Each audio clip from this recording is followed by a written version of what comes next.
I was an executive banker for 13 years. At the time, I was an assistant VP. I was running a branch here in San Diego for a large bank. And three men followed me home, found out I was a single mother living in a very rural area, and they kidnapped myself and my daughter, held us hostage all night for 14 hours. They forced me to rob the bank. When we go through something traumatic like this, we can say this is my darkest moment. That night it was that heavy. How long we choose to see it as dark and heavy and stay stuck there is our choice. Hey, Michelle, welcome to the show. Hey, thank you so much for having me. Appreciate it.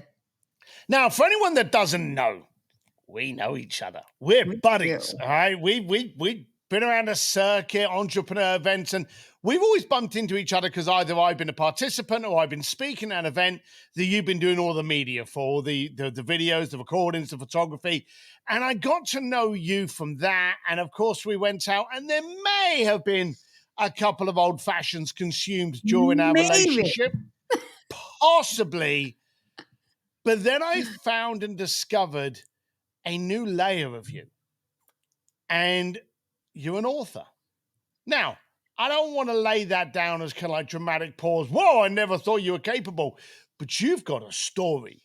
And your story's not comfortable. So my first question is, you are very outgoing. You are very direct. You are very personable. You don't waste your time with shitheads. You're just direct, and you love people you love. But you decided to release this story, your story. Why? Well, first, thank you so much. I mean, a couple of things you just said there, I do, and I love hard, and I'm outgoing when it's time to turn that switch on, and all of the things when I'm out there, doing what I do in my normal business day. But in terms of the story, I wanted to release this story, especially in this way, because I want other people to understand that no matter what they have survived, they can choose to live with their soul wide open again, or maybe in a lot of cases, it's the first time that they're ever understanding, oh my gosh, I went through something catastrophic that could have really, taken my life, and I'm still here. What am I going to do with the rest of my life? Am I going to curl up in a ball, crawl under a rock, stay stuck in this victim box for the rest of my life? Or am I going to go all in on life? Am I going to live with my soul wide open and discover what I can do with the rest of my life, no matter what I've survived? And so that is really the core reason why I'm releasing my book, 9 Days, and the story and even the message behind it that's really, really, really focused on compassion. Hey, I'm sorry for interrupting this podcast. I know it's a brilliant one, but I wanted to talk to you about your room, your connections. Now, we know full well that great things come from great connections and great rooms. Now, if you're in a room full of people that will challenge you, inspire you, motivate you, and support you, then great. But if not, then maybe I have the solution for you. Head on over to stevedsims.com, look up Sims Distillery there, and join our community of creative disruptors, those that are only not there to help you and motivate and actually give you information, but to support and answer questions. We very much vet the room to make sure that we support each other's growth. We all want each other to grow. So if you want to be in the right room, head on over to stevedsims.com/Sims Distillery, and I'll see you inside my room. Enjoy the rest of the show. All right, so the book's called 9 Days. You can grab it on Amazon and anywhere. Is there anywhere else that they should look to grab it? Have you got a dedicated URL or anything? Yes, so they can go to michelle-renee.com. It's going to be there. It'll also be on Barnes & Noble, Amazon. It'll be an ebook, paperback, soon to be audiobook, all the good stuff. It's coming up in June. So look for it. I'm excited for it. And we'll see what happens. All right, so let's get down to we know it's called 9 Days. Yeah. What is it about? So 9 Days really is about my getting in my car after really feeling this kind of a tug in my spirit. I know a lot of people out there, whether you're spiritual, whether you're religious, I don't know, but there is some times in your life, and for me, it's been multiple times where I've just felt this incredible tug in my spirit telling me that this is what I need to do. It might not be what I want to do. As a matter of fact, in this instance, I was like, no, I'm not doing that. And the calling kept saying, you need to do this. If you trust, then you need to do this. And I finally just said, okay, I'm going to go. I'm going to follow this call. I'm going to show up for it. And I hopped in my car with 104,000 miles already on the engine. And I drove from San Diego to Alaska by myself. And I had very little money. I had very little food. I was on my way to get back to my daughter after we had survived a horrific kidnapping hostage situation. And, you know, at that time, I was afraid of my own shadow. So for me to get in my car and drive up the coast of California, which is obviously beautiful, but then you get into this rugged tundra of the Yukon and you're driving into the Alaskan wilderness alone. And it was, you know, it was terrifying. It was transformative. And I'm telling the story of basically not just the kidnapping and hostage situation, but my life and healing from the perspective of the road trip for those 4,200 miles, from in my tent and sleeping in my car and finding the magic of what I loved in childhood again. You name it. This book for me is just such a book about choosing to set ourselves free from anything that holds us hostage. Now, you've mentioned hostage a few times. Yeah. So would you care to explain to us what actually happened?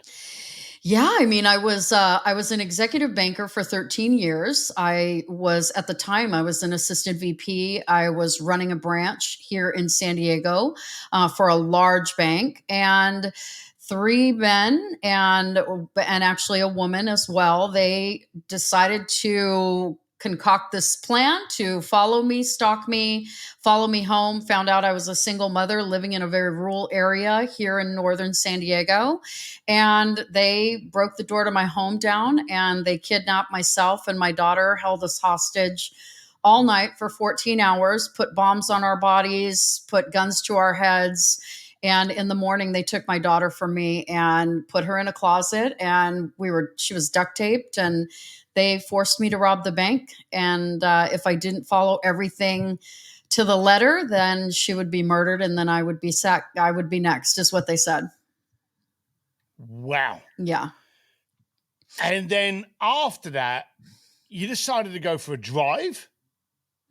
I'm not quite sure I'd want to leave my home again. Well, I didn't have a home. You know, I never went back to the home. I lost my career. I never went back to that home. I never lived there again. I went back there for the FBI to do a basic walkthrough, and I had to show them everything that happened and what had happened. And, you know, even walking in there for that was like an atomic bomb just, you know, went off in my face the second that I opened the door. And in the throes of that much crazy trauma and PTSD, I couldn't handle it. There was no way I could go live there again. I couldn't drive my Jeep again because I could feel and see and hear the guy in the back seat, you know, ordering me to go rob the bank and just everything about the situation. And so when I had that call in my soul to go to Alaska, because we were told we needed to basically get out of Dodge and wait for the criminal trial to happen. So Bria's grandmother at the time on her dad's side was living in Alaska. So for me, it was like, get her to safety, get her out of harm's way, because these guys had gang ties and all that stuff. So we needed to go somewhere. And it just seemed like the perfect spot to just go get her safe and out of harm's way, and then figure out what to do, come back and figure out what to do. The calling came when I was there, bringing her to her grandma. So I knew before I left there that I needed to come back and basically give away all my stuff and get in my car and drive back up there. And I didn't even understand why. Yeah. Like what you said, I'm like, that's what I was arguing with, whatever you want to call it, God, spirit, divine, whatever. I was like, no, I am not doing this. Like, hell no. And there was that deep, deep inner voice saying, you need to do this. And I eventually just said, okay, let's roll. And it was the most healing, life-changing, transformative, eye, heart, soul opening experience of my life, really. Wow. Yeah. Now, We know that we shouldn't skip over it. Both you and your daughter are fine. What about the people? Did they get caught? Did they ever go down for that? Yeah, they did. So they ended up getting, two of them got 32-year life sentences back to back, plus, I mean, 2 life sentences back to back, plus 32 years. The ringleader got back to back life sentences plus 64 years. And I think that's one of the coolest things about the journey and about this book that I can't wait for people to read is that we ended up writing one of them a letter in prison. And he responded during the pandemic, during COVID. And what happened since then and what has happened with that relationship is just magic. I cannot wait for people to read it. I can't understand, and you're obviously going to explain to me, why someone would want to communicate with someone that gave them their darkest memory. Now, I know there's a lot of people out there going, well, forgiveness, getting control. Why did you do it? I did it because, well, first of all, not my darkest memory. And that's part of this. That's a whole part of this is that when we go through something traumatic like this, we can say this is my darkest moment and oh my gosh, this is so dark, it's so dark, it's so heavy. Yes, it was dark. Yes, it was heavy. That night it was that heavy. How long we choose to see it as dark and heavy and stay stuck there is our choice. And for me to write him a letter was me releasing everything dark about the situation. And that's exactly what I said in the letter. I'm releasing all negative attached to this. And I'm teaching my daughter to do the same. You didn't ruin my life. You ruined your life. And I hope that someday you can choose to not see yourself as a monster because I don't see you as a monster anymore. And he replied? He replied 11 years later. Or yeah, like years later. So, but in fairness, you contacted him years later, didn't you? Or did he respond? No. When did you send the letter to him? I sent this letter like 11 years ago. Wow. So you said about the response during COVID. I thought you'd sent it. No. So you sent it 11 years ago, and he responded. Yes. 11 years later. You got to tell us. What did he say? I'd forgotten about it. I just had it wasn't even on my radar anymore. Like not at all. I mean, I just have gone on with my life and, I'm just living and choosing to take this sort of second chance at life, and just, grab the bull by the horns and go, let's go. What are we going to do with this next, this next chapter of my life, And so when it was out of the blue. I was like, oh my gosh, are you kidding me? And I got an email saying, we're in receipt of this letter. Would you like to receive it? I'm like, overnight that sucker right now. Yeah. I can't wait to read it. Have you written what the letter said in your book? Yes. Then we're not going to ask you what it says. Yes. Okay. You have to read That's it. called a cliffhanger. If you're listening to this podcast, buy 9 days and be able to read that letter. But my question now flips to how were you when you had that letter in your hand reading it? So I ended up calling Bria and going, oh my gosh, the letter is coming in the mail. Do you want to read it with me? And she's like, yes. And I'm like, okay, it should be here any day now. And so when I felt like it was time, I said, okay, come over. And you know me, I'm all things video. So I videoed her walking to the mailbox, getting it out of the mailbox, bringing it back to the house, sitting on the couch, just reading it together. I set up the camera and recorded us opening it, reading it, our emotions, everything. I'm getting chills just thinking about it.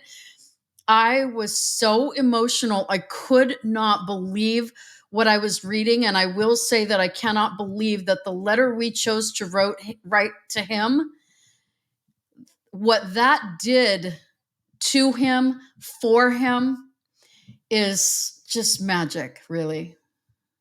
Wow. I've always been, and as you know, I work with Defy Ventures, so I go into prison a lot of times. Yeah. But pre-COVID, it was like 4 times a year. I think at the moment, because we're still post-COVID, I think it's like twice a year they're doing the trips. But I go into prison a lot, and I meet a lot of people that have done stupid stuff and they've made mistakes and they've never tried to go, oh, it was big. They've gone, I did that. I owned that. And you're right. Yep. Making yourself in control and not having yourself being a victim card for, oh, this happened to me. Oh, woe is me. Gaining the control and the power from that moment can be applied to both sides. Now, it's very, very hard to turn around and go, well, you did to me, I forgive you. But in essence, you were gaining the control of that. And I meet a lot of people that go, hey, I made those mistakes, but I don't want to be known as my worst time. I want to be known as what I can be. And you came out of a corporate environment, went through that situation. How long did it take you to drive that distance? 9 days. That's why the book was called 9 Days. All right. So you did. That's a lot of upheavals, a lot of pivotal moments during anyone's life to have that kind of trip. And you're in a very, very creative environment. We mentioned earlier that I know you because you've got a great media organization that does all the photography, the AV, the video, and you've worked for some of the greatest and largest events in the planet. So you went from corporate to creative. Was that night anything that actually dictated that change of pace for you? Oh gosh, that night shifted. I feel like that night almost shifted my entire being, if you will. I mean, it really forced me to look at my entire life, not just, I mean, my entire life. I mean, when you're held hostage for 14 hours and you think you're going to die, you think of your entire life. Like you have to make peace with it all and and prepare to die. And that's exactly what I was doing.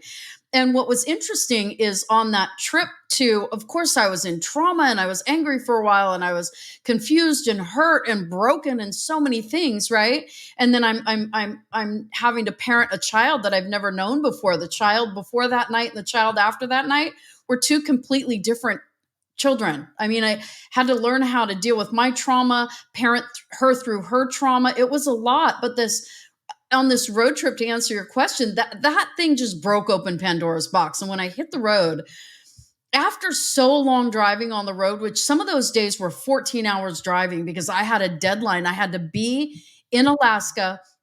back in Alaska by July 15th because that was my daughter's birthday. She was turning 8 and I promised her I would be there. So I was on a deadline. I didn't care how long I had to drive, how many hours a day.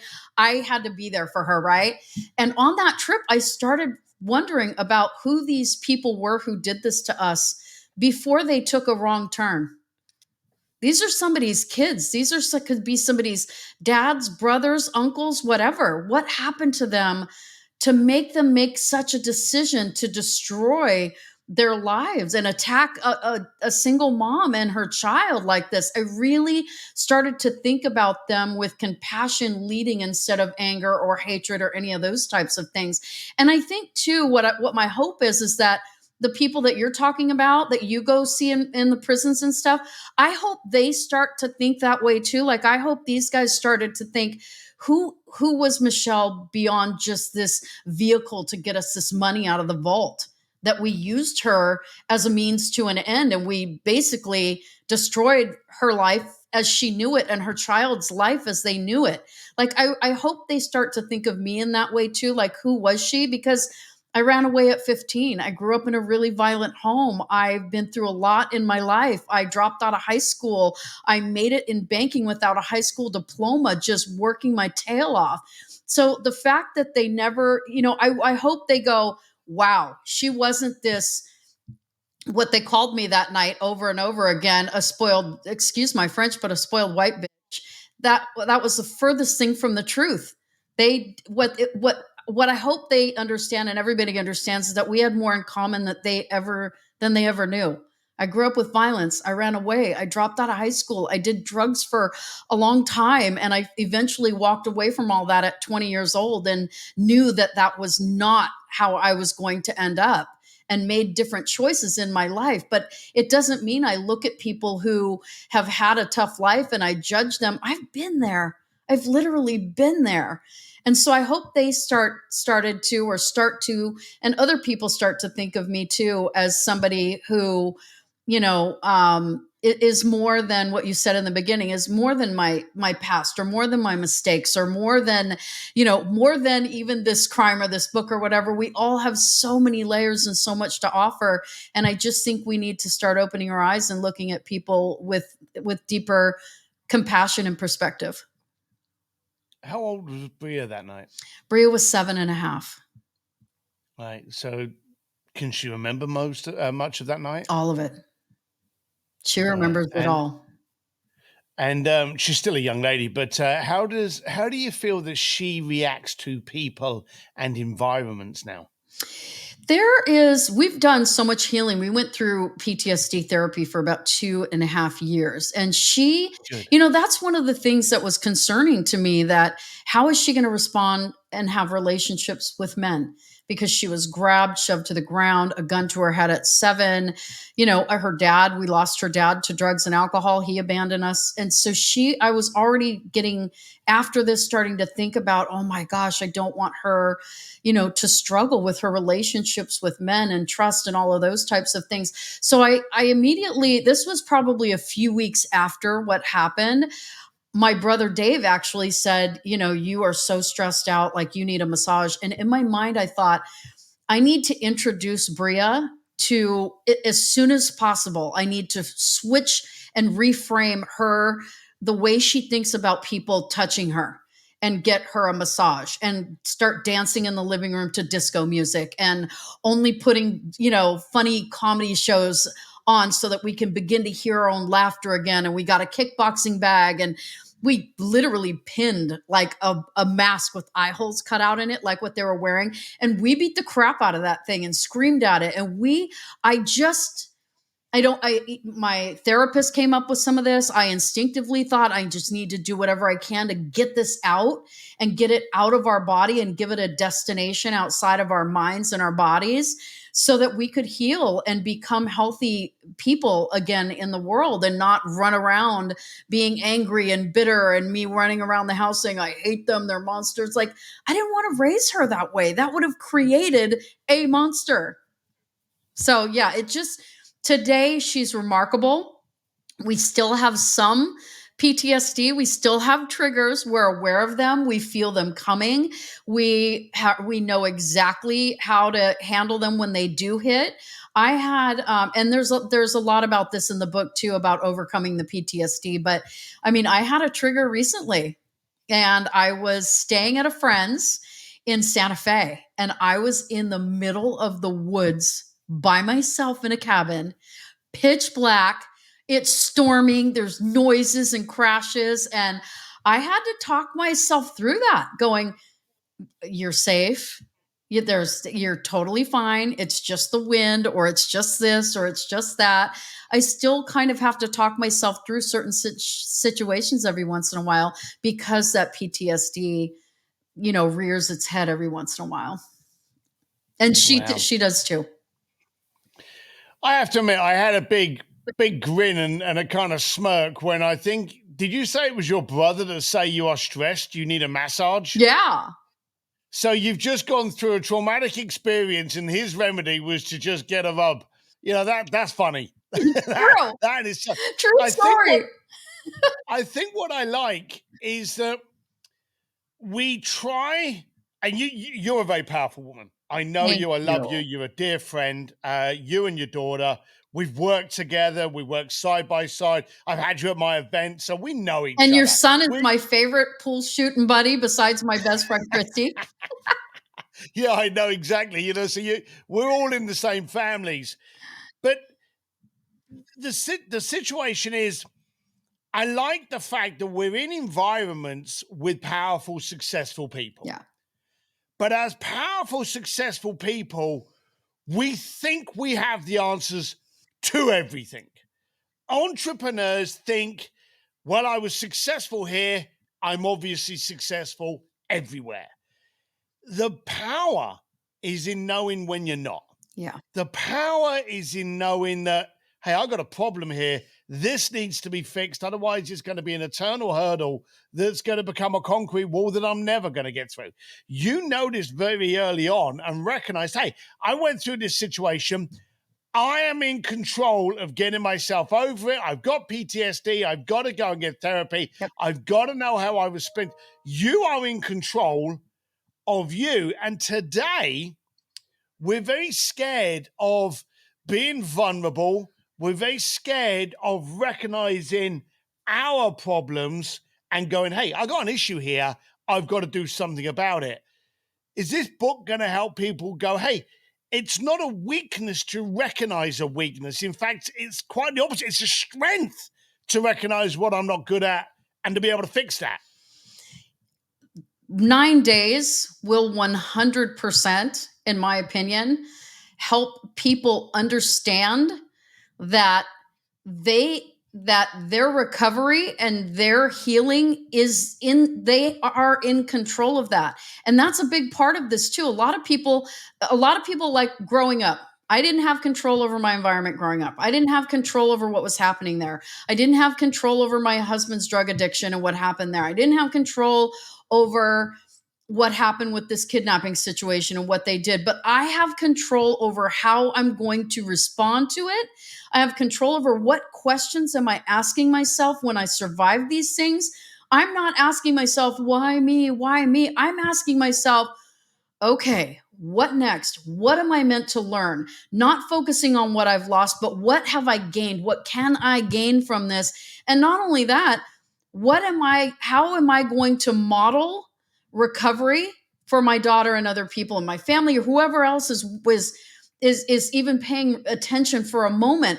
I knew that my daughter was going to follow my lead, and it was critical for me to figure out how to make sure that I wasn't harming her further. And choosing to be this victim and running around, I hate them, and not understanding that how we respond to things is going to make all the difference, not only in your own life, but in the lives of the other people around you, especially if you're a parent. It is critical that you figure that out as soon as possible, because if I wouldn't have really tried to focus on that, I believe that I would have caused her more damage than that night alone, because that was one night of trauma and it was horrific. And yes, the trauma was terrible and the ongoing effects and getting over that were terrible. But imagine if I would have spent years raising her, feeding her hate, anger, bitterness, untrust, unforgiveness, non-compassion, whatever. What kind of damage would that have done? How would that have shaped her? That was the first and foremost thing on my mind. Wow.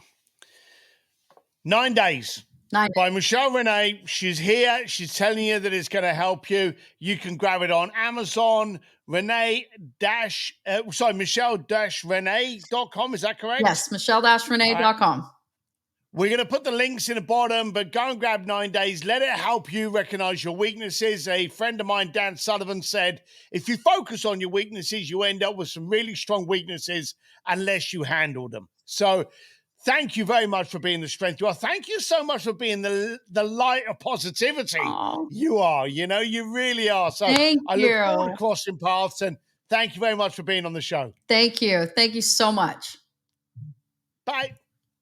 Well, that was another episode of the Art of Making Things Happen podcast with me, your host, Steve Sims. If you like it, you know the scoop. Subscribe, tell your friends, share it around. Let them get benefit from this juice. And of course, if you want to change the room you're in, join Sims Distillery. Jump over to stevedsims.com/Sims Distillery, or you can find a link directly from that website. That's the room where creative disruptors get together to actually help each other become better. If you've got standards or you want higher standards, join the right room. See you next time.